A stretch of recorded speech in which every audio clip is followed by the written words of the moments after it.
জয় Hind everyone. কয়েকদিন আগেই পাকিস্তানের সাথে ভারতের একটি আর্মড কনফ্লিক্ট হয়েছে।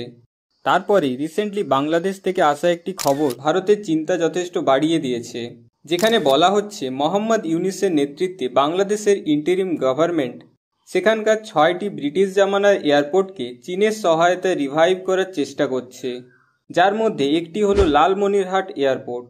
2019 সাল থেকে এটি বাংলাদেশের এয়ারফোর্সের আন্ডারে এভিয়েশন অ্যান্ড এরোস্পেস ইউনিভার্সিটি হিসেবে ব্যবহৃত হচ্ছে, কিন্তু এতদিন এখানে কোনো মিলিটারি অ্যাক্টিভিটি ছিল না। সম্প্রতি জানা গেছে ভারতের বর্ডার থেকে মাত্র 12 থেকে 15 কিলোমিটার দূরে অবস্থিত বাংলাদেশের এই ওয়ার্ল্ড ওয়ার 2 এর সময়কার লালমনিরহাট এয়ারবেস ডেভেলপ করবে চীন। বেশ কিছু চীনা অফিসার এই লালমনিরহাট এয়ারবেসটি সার্ভেও করতে পৌঁছায়। কিন্তু এখন প্রশ্ন হলো, এতে ভারতের চিন্তার কারণ কি?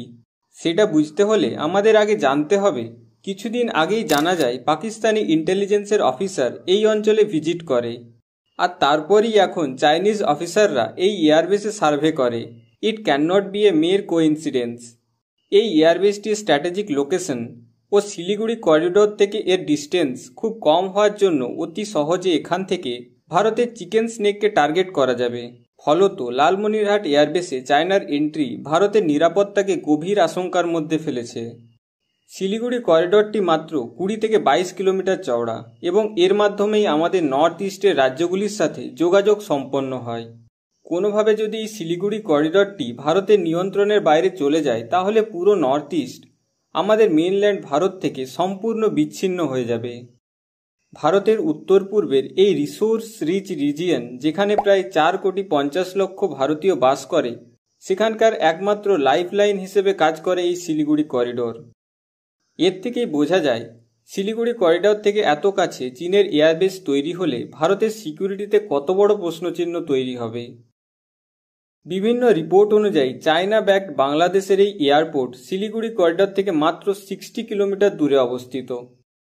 যদিও এই এয়ারবেসের ইউজ কি হবে, সিভিল না মিলিটারি, তা এখনও স্পষ্ট নয়।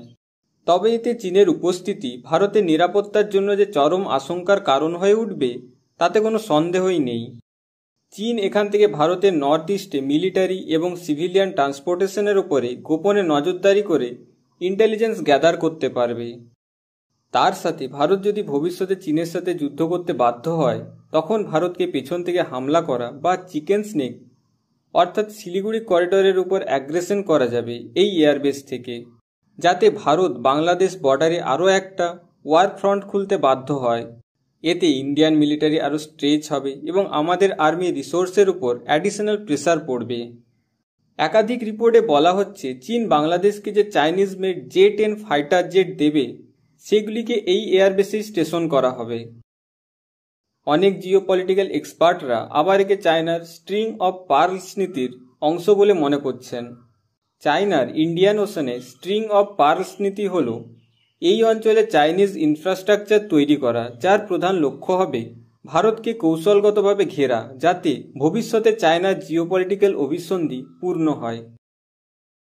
পাকিস্তানের গোয়াদার থেকে শুরু করে শ্রীলঙ্কার হাম্বানটোটা সহ মায়ানমারের কাইফু চায়নার এই স্ট্রিং অফ পার্লস নীতির অংশ। সম্প্রতি মিডিয়ায় প্রকাশিত খবর অনুযায়ী জানা যাচ্ছে 2017 সালের পর থেকে ইন্ডিয়া, ভুটান, চায়নার ট্রাইজাংশন ডোকলাম অঞ্চলে পুনরায় চীন সেনার উপস্থিতি ও পরিকাঠামো বৃদ্ধি পাচ্ছে। উপরে ডোকলাম অঞ্চলে এবং নিচে এই লালমনিরহাটে চীনের উপস্থিতি ভবিষ্যতে গভীর নিরাপত্তা সংকটের মুখে ফেলবে শিলিগুড়ি করিডোরকে। সম্প্রতি শিলিগুড়ি করিডোরকে যুদ্ধ পরিস্থিতিতে রক্ষা করার জন্য ভারতীয় সেনা তিস্তা প্রহার নামের একটি ওয়ার এক্সারসাইজও করে এই অঞ্চলে। এখন দেখা যাক বাংলাদেশের বর্তমান আর্থিক অবস্থা। বাংলাদেশের ওপর আমেরিকা 37% রেসিপ্রোকাল ট্যারিফ লাগিয়ে দেয়।